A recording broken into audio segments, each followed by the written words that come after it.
하나님께서 오늘 우리에게 주신 말씀 신약성경 골로새서 말씀입니다. 골로새서 2장 6절부터 7절 말씀을 제가 봉독하도록 하겠습니다. 하나님의 말씀입니다. 그러므로 너희가 그리스도 예수를 주로 받았으니 그 안에서 행하되 그 안에 뿌리를 박으며 세움을 받아 교훈을 받은 대로 믿음에 굳게 서서 감사함을 넘치게 하라. 아멘. 할렐루야. 추수감사 주일입니다. 1년 동안 우리 교회에 그리고 우리 각자의 삶에 크고 많은 은혜를 베풀어 주신 하나님께 찬양과 영광을 올려드립니다. 오늘은 특별히 골로새서 말씀을 가지고 감사함을 넘치게 하라, 감사함을 넘치게 하라라는 제목으로 주님께서 우리에게 주신 음성을 함께 듣기를 원합니다. 여러분, 유대인의 탈무드에 보게 되면 이런 글이 있습니다. 세상에서 가장 현명한 사람은 항상 배우는 사람이랍니다. 그리고 세상에서 가장 강한 사람은 어떤 사람인가? 세상에서 가장 강한 사람은요, 자기를 이기는 사람이 가장 강한 사람이랍니다. 그렇다면 세상에서 가장 행복한 사람은 누구일까요? 탈무드에서는 그렇게 말합니다. 가장 행복한 사람은 모든 일에 감사하는 사람이다. 아멘. 특별히 추수감사절을 맞이해서 여러분 모두가 세상에서 가장 행복한 사람이 되시기를 주님의 이름으로 축원합니다.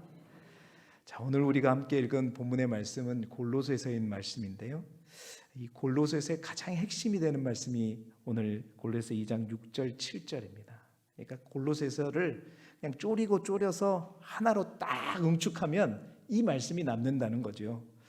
성숙한 신앙이 무엇인가?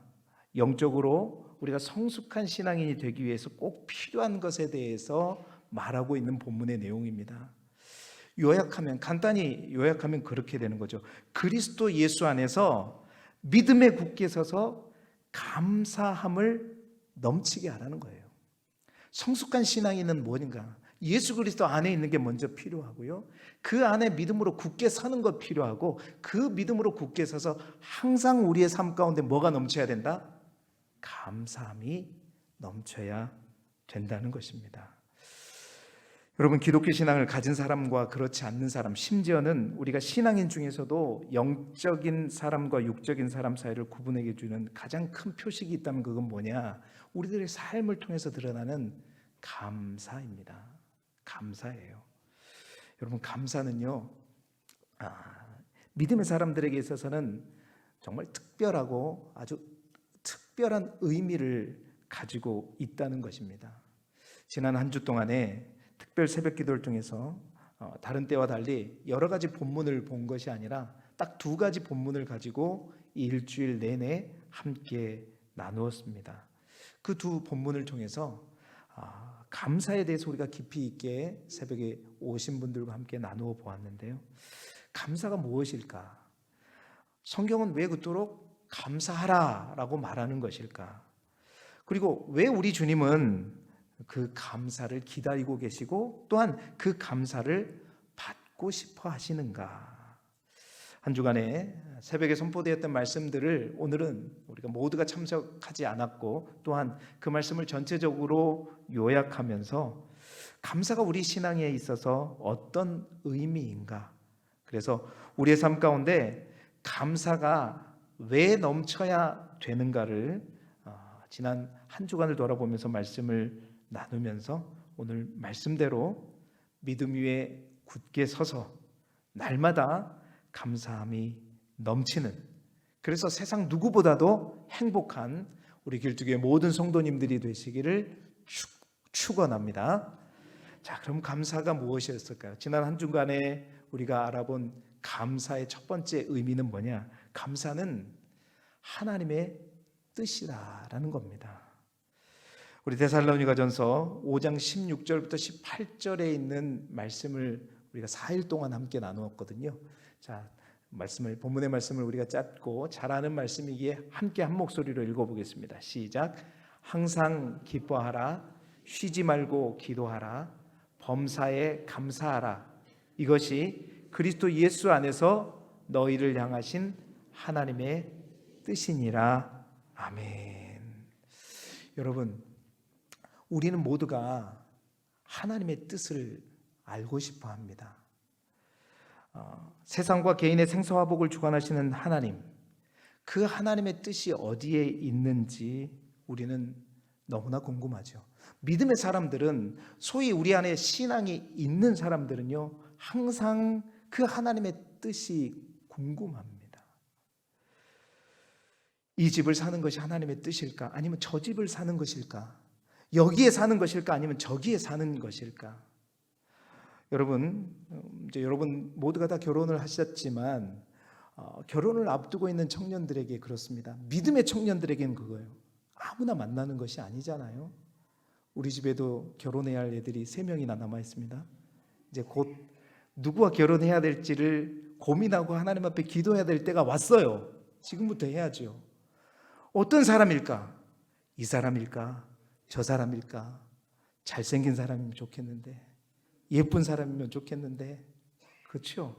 그러나 잘생겼다고 예쁘다고가 아니라 우리가 가장 궁금한 것은 하나님이 원하시는 사람이죠. 하나님이 나에게 맺어준 짝이 누구인가 우리는 궁금하죠. 우리 고3 수험생들 이제 엊그제 수능까지 보았습니다.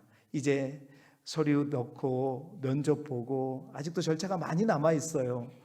여러분, 그들에게도 믿음이 있는 우리 수험생들에게는 그렇습니다. 내 성적에 맞추어 가는 것도 중요하지만 성적보다 정말 믿음이 있는 청년들은 그렇습니다. 하나님이 어떤 대학을 원하시고 어떤 대학을 통해서 내가 만들어지기를 원하시는가 궁금하죠. 대학을 졸업한 믿음의 청년들 또한 마찬가지입니다. 이 직장인가 저 직장인가, 여러분 일하는 것을 알기 위해서 그렇습니다. 많이 기도합니다. 뿐만 아니라 때로는 작정하면서 기도하기도 하고요.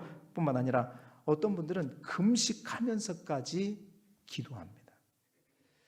이 자리에 있는 목사도 다른 길을 가다가 주의 길을 선택할 때 가장 궁금했던 것이 뭐냐면 하나님의 뜻이었습니다. 말씀드렸죠. 이게 하나님의 뜻일진데 분명하게 깨닫게 해달라고 40일 동안 새벽 제단을 따오면서 하나님의 원하시는 길임을 확신하고 지금 여기까지 온 줄로 믿습니다. 여러분, 주님의 일을 할 때도 우리가 가장 가고 싶고 가장 행하고 싶은 일은 그렇습니다. 하나님의 뜻을 따라가고 싶은 것이고 하나님의 원하시는 일을 행하는 겁니다.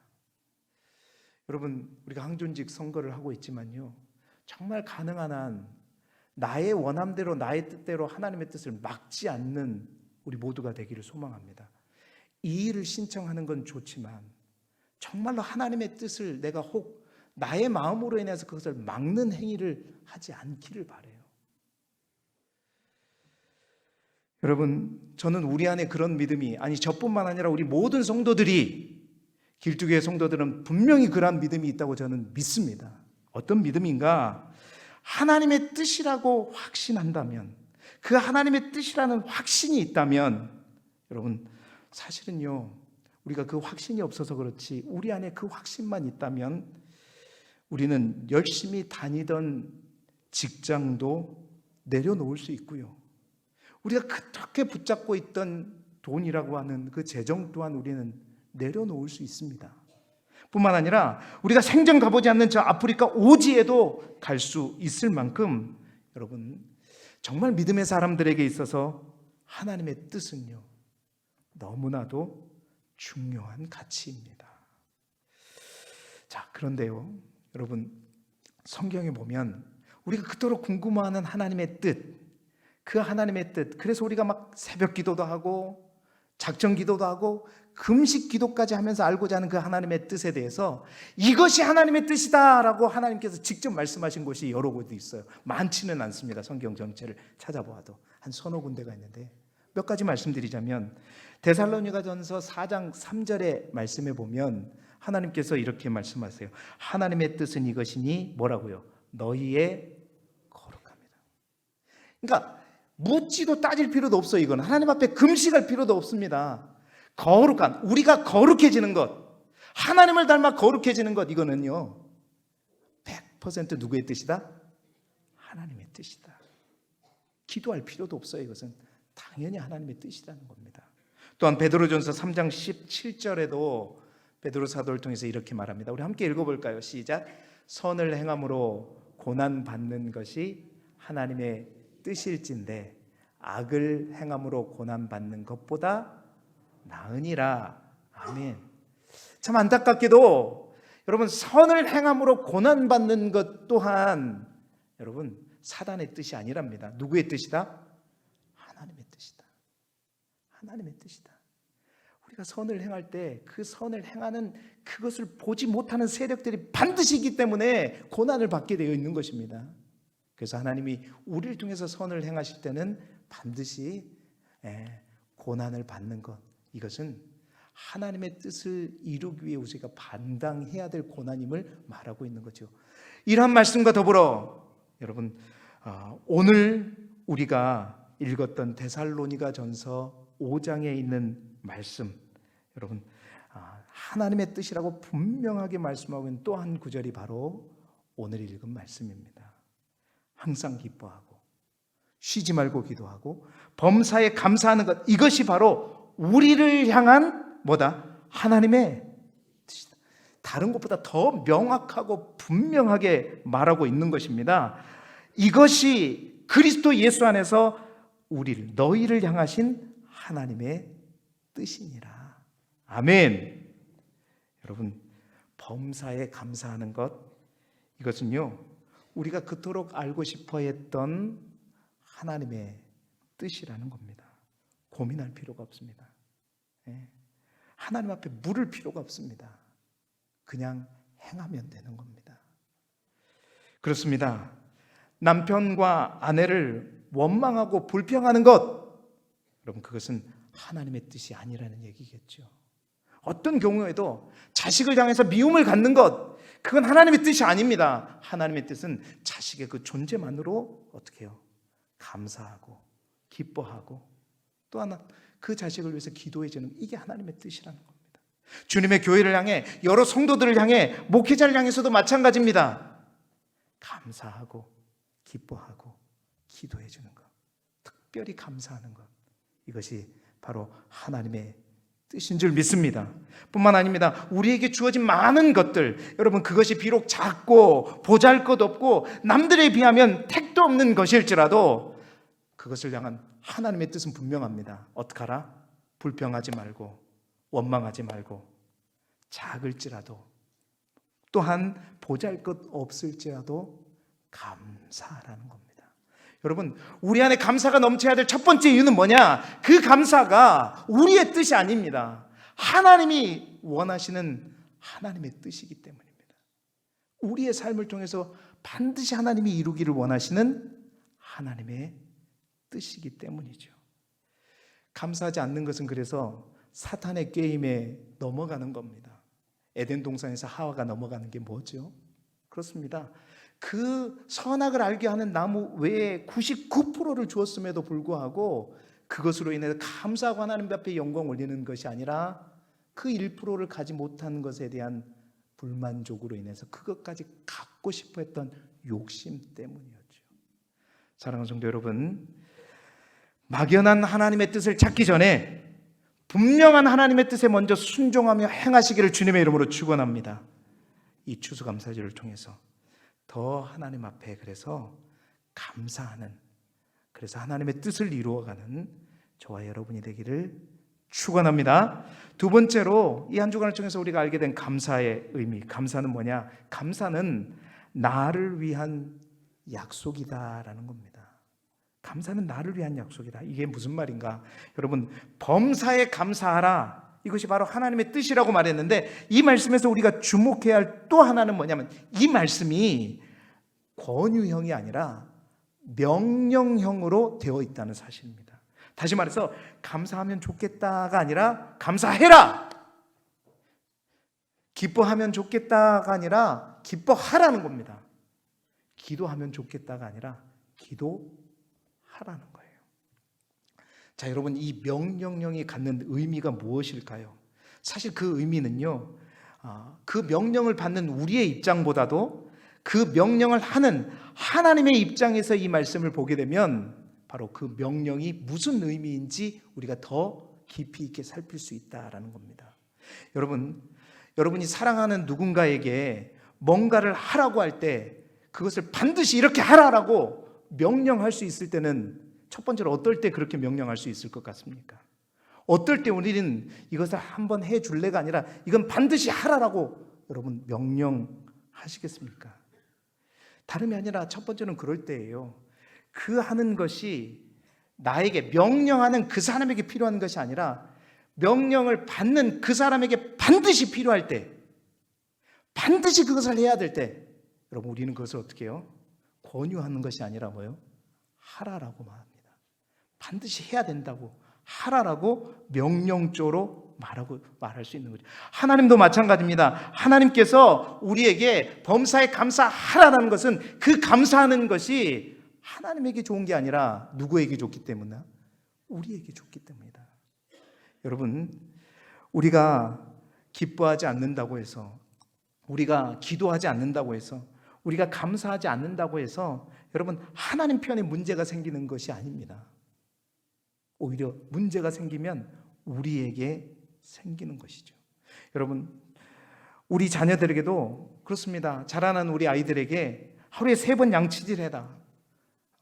누구를 위해 그 양치질을 하라고 우리는 얘기합니다. 양치를 해줄래? 그렇게 얘기하지 않습니다. 반드시 해라는 겁니다. 여러분, 하루에 3번 양치질 안 하면 우리의 입에서 입냄새가 나는 게 아닙니다. 누구에게? 아이들에게 나는 것이고 아이들이 이가 썩게 되는 것이죠.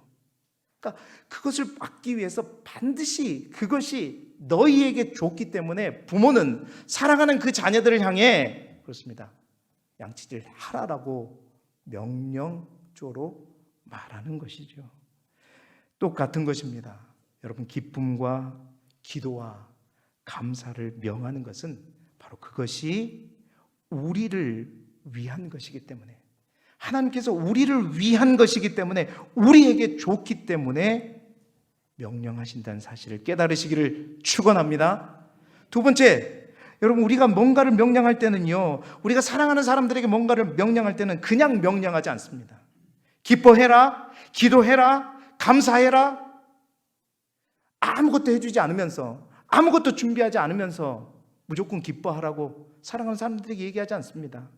그것이 그들에게 정말 좋거나 아니면 그들이 잘 모르게 우리가 뭔가를 그들을 위해서 준비하고 있을 때, 오늘 새벽에 이 말씀을 나눴어요. 하나님의 입장에서 우리에게 명령하시면서 감사해라, 기도해라, 또한 기뻐하라 라는 것은 그냥 아무것도 해주지 않으면서 하나님께서 그렇게 말씀하시는 것이 아니라 우리가 기뻐할 거리들을 준비해 놓으시고 기뻐하라고 명령하시는 거예요. 우리가 기도학 교를 통해서 숱하게 배웠지 않습니까?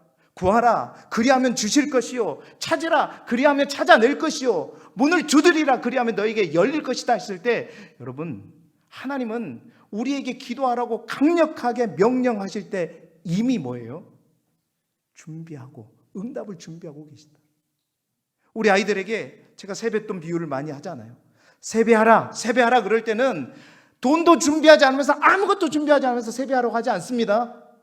빳빳한 돈으로 농협에 가갖고 찾아갖고 10,000원짜리 5만원짜리 1개, 10,000원짜리 5개, 요즘에 2개로 하면 너무 얇아 보이니까 두툼하게, 그렇게까지 신경 써서 봉투를 준비해 놓고서는 어떻게 해요? 얼른 와서 세배해 라고 하는 것이죠. 여러분, 하나님이요, 오늘 새벽에 함께 나눈 것은 항상 기뻐하라, 쉬지 말고 기도하라, 범사에 감사하라. 여러분, 우리는 이 명령이 굉장히 우리에게 어렵고 힘든 명령인 것은, 기뻐하는 것, 감사하는 것, 기도하는 것 할 수 있어요. 가끔씩 우리가 하고 싶을 때. 그러나 항상 쉬지 말고 또한 범사에 그렇게 할 수 있는 거, 그거가 부담되잖아요. 그런데요, 가만히 하나님 입장에서 보니까요, 우리는 이 말씀으로 인해서 이 수식어로 너무 부담스러워하는데 하나님은요, 고생을 사서 하시는 거예요. 하나님 입장에서는요, 내가 9시부터 6시까지만 너희가 기도하는 것을 들을 테니까 그때만 기도하라 그러면 얼마나 편해요. 그때만 근무하면 되잖아요, 하나님. 그런데 하나님은 항상 이래요. 아무 때나 해요. 니들이 원할 때 하라는 거예요. 그렇다는 것은 뭐예요? 그러면서 이게 하나님의 뜻이래요. 그럼 하나님의 뜻이라면 믿음 있는 사람들은 이 하나님의 뜻을 위해서 죽기 살기로 하겠죠. 그러면 죽기 살기로 하는데 언제예요? 항상이니까 자신이 하고 싶은 그때에, 새벽이든 밤중이든 언제든 내가 원할 때 반드시 하게 될 거예요. 그 말은 하나님의 입장에서 보면 하나님은 어떻게 해요? 24시간 준비하고 있어야 돼요. 한두 명입니까? 우리 여기 있는 교인들 뿐만 아니라 전 세계 수천 명의 사람들이 주구장창 밤낮을 가르지 않고 하나님 불러버리면 하나님 어떻게 준비해야 될까? 고생을 사서 하시는 거예요.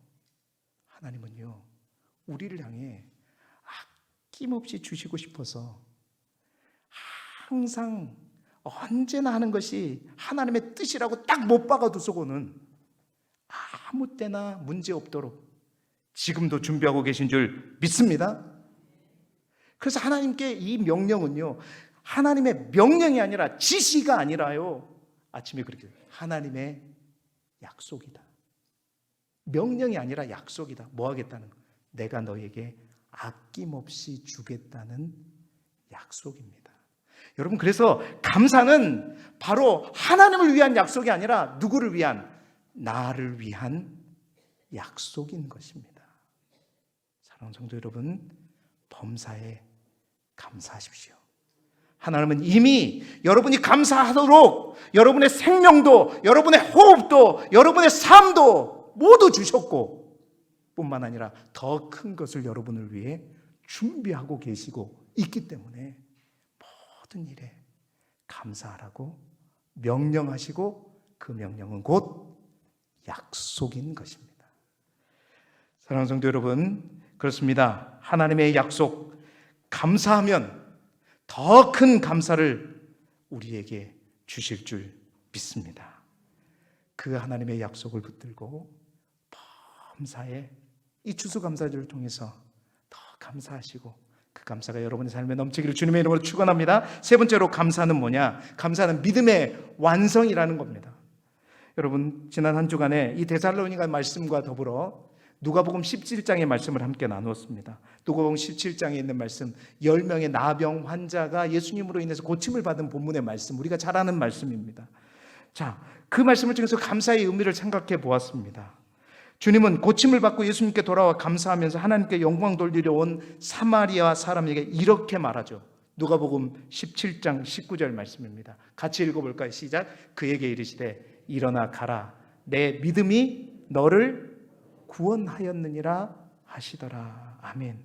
자, 여러분, 이 말씀을 보면서 새벽에 그 말씀을 나눴어요. 이 본문 속에 어디에도 믿음에 관해서 주님이 말씀하시지 않았습니다. 그런데 마지막 19절 끝에 가서 하나님은, 우리 주님은 믿음은, 내 믿음이 너를 구원하였다 하시는 거예요. 다시 말해서 우리 주님은 처음부터 이 모든 사건을 믿음의 관점에서 바라보고 있었다는 겁니다. 10명의 그 나병 환자들, 여러분, 그 10명의 나병 환자들에게는 무엇보다도 기도하는 믿음이 있었습니다. 그들은요, 그 마을 앞에 지나가시는 분이 누구인지 분명히 알았습니다. 그래서 그들이 예수님을 부를 때 저기요 라고 부르지 않았어요. 뭐라고 불렀어요? 예수 선생님이여, 우리를 불쌍히 여기소서. 그들은 이미 이 10명은 그분이 예수님이라는 것을 알고 있었습니다. 그래서 그분이 어떤 분인지 알았고, 예수님께 우리가 간구하게 되면 우리가 나을 수 있다는 그 믿음을 가지고 나아갔던 거예요. 그 마을에 있는 모든 나병 걸린 사람들이 다 나온 게 아니라 그 10명만 나왔던 것. 10명은 기도하는 믿음이 있었던 사람이에요. 주님은 그 믿음을 보신 거죠. 두 번째로는요, 그들은, 그 10명의 나병자는 응답받는 믿음이 있었습니다. 기도하는 믿음을 넘어서 그들은 주님의 말씀대로 순종하는, 그래서 응답을 경험하는 그러한 응답받는 믿음이 있었어요. 주님께서 그들에게 말합니다. 제사장들에게 가서 너희 몸을 보이라. 여러분, 제사장들에게 몸을, 나병 환자들에게 제사장들을 향해서 몸을 보이라는 말은 다른 말이 아닙니다. 나병이 완전히 나았을 때 그것을 인증해 주는 사람이 누구였냐면 제사장들이었거든요. 그런데 실제적으로는 당장 그들의 나병은 전혀 낫지가 않았단 말이에요. 그런데 주님이 말씀해, 제사장들에게 가서 너의 몸을 보이라. 이 말은 지금 전혀 낫지 않았는데 제사장들에게 보이라? 우리 같으면 어떻게 해요? 주님 안 나섰는데 어떻게 제사장에 갑니까? 그런데 그 10명의 나병 환자는 그러지 않았다는 겁니다. 성경은 분명히 말하고 있어요. 가다가 깨끗함을 받은지라. 그들에게는 무슨 믿음이 있었어요? 기도하는 믿음과 함께 하나님 앞에 순종하는 믿음으로 나아갈 때 하나님께서 고치실 것이라는 그 믿음이 있었기 때문에 제사장들에게 갔고, 그 가는 도중에 어떻게 해요? 병이 나았더라. 자, 그 다음에 주님께서 찾으시는 세 번째 믿음의 단계가 있었어요. 그 믿음은 어떤 믿음이냐? 감사하는 믿음이었습니다. 두 번째 응답까지는 10명이 다 함께 왔어요. 그러나 세 번째 믿음의 단계에서 엄청난 그 이적과 또 기적을 체험한 후에 9명 대 1명으로 나뉘게 되었습니다. 9명의 유대인들은 자신의 병이 나았다는 사실들을 제사장을 통해서 확인받은 후에 곧바로 어디를 향해 갔을까요? 그들의 마을로, 고향, 그들의 삶의 터전으로, 그들의 가족이 있는 곳으로 가서 기뻐했을 것입니다. 내가 이렇게 나았다. 그런데 그 중에 1명은 어떻게 해요? 그들의 마을로 간 것이 아니라 주님께로 돌아왔죠. 바로 그 한 사람을 향해 주님은 물으셨습니다. 그 9은 어디 있느냐? 여러분, 이 무릎은 주님이 원하시는 그 감사의 믿음, 바로 그 믿음을 찾으시고 계시는 질문이었던 겁니다. 여러분, 주님이 9은 어디 있냐 이 질문으로 그 한 사람에게 물으신 것은 그 9명에 대한 서운함 때문이 아니었습니다. 그리고 그들을 책망하기 위함도 아니었습니다. 그들의 믿음이 기도하는 믿음에서 응답받는 믿음을 넘어서 감사하는 믿음까지 이르기를 원하셨기 때문이죠. 이것이 바로 주님의 마음이었습니다. 사랑하는 여러분, 감사를 통해서 예수님께서 원하시는 믿음, 이것이 무엇을 의미할까요? 9명은 그랬습니다. 주님을 믿고 주님께 구하고 주님의 말씀에 순종했더니 나에게 이 놀라운 기적과 이적이 일어났다. 그것에 대해서 너무나도 기뻐했습니다. 감사했습니다. 그리고 그 기쁨을, 그 감사를 가족들과 함께 나누었죠. 그런데 여러분, 과연 그들은 기적 때문에 예수님을 믿었을까요? 예수님을 온전히 믿으니까 기적을 경험한 걸까요? 여러분, 감사가 뭐냐면요, 단순한 어떤 우리의 행위가 아니라 도덕적이고 윤리적으로 인간된 도리로 하는 것이 아니라, 감사가 믿음의 행위라는 것은 무엇이냐? 이 한 사람은 적어도 그렇습니다. 우리 주님을 깊이 있게 만나고 주님이 주신 그 기적과 복보다 뭘 먼저? 주님을 먼저 찾은 것. 이 믿음을 보신 겁니다. 여러분, 우리가 살아가면서도 그렇습니다. 제가 자주 말씀드리는 거, 하나님이 복이냐 복이 하나님이냐. 우리는 복 받기 위해서 하나님을 믿느냐, 하나님을 온전히 믿으니 우리에게 하나님의 주신 복이 넘치느냐. 이 9명은 하나님의 주신 복을 얻기 위해 믿음을 가진 사람이었고, 이 한 사람은 이 사건을 통해서 주님을 깊이 있게 만나기를 원했던 겁니다. 주님이 주신 복, 주님을 가지면 다 갖는다라는 그 믿음이 있었기 때문이죠. 그래서 주님은 이 한 사람이 다시 되돌아와 주님 앞에 감사하는 그 행위를 믿음의 행위로 본 것입니다. 다른 어떤 기적보다도 더 큰 나의 하나님, 나의 주님을 붙들고자 하는 그의 믿음의 행위로 본 거죠. 그래서 여러분, 감사는 믿음이고 감사는 믿음의 완성입니다. 오늘 예수님은 추수감사절을 통해서 우리의 믿음을, 감사하는 믿음을 찾으십니다. 내가 너에게 허락한 것을 가지고 즐거워하고 기뻐하는 것, 나 또한 원한다. 9명의 유대인들 그렇게 가족들과 함께 기쁨을 누렸다.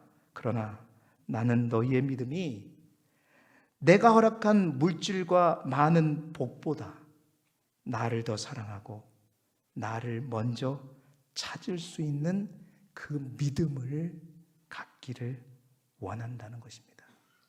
사랑하는 성도 여러분, 여러분이 주님이 찾으시는 9명의 유대인이 아니라 주님 앞에 나와 진정으로 주님께 감사하며 경배하는 한 명, 그 한 명이 되시기를 주님의 이름으로 축원합니다.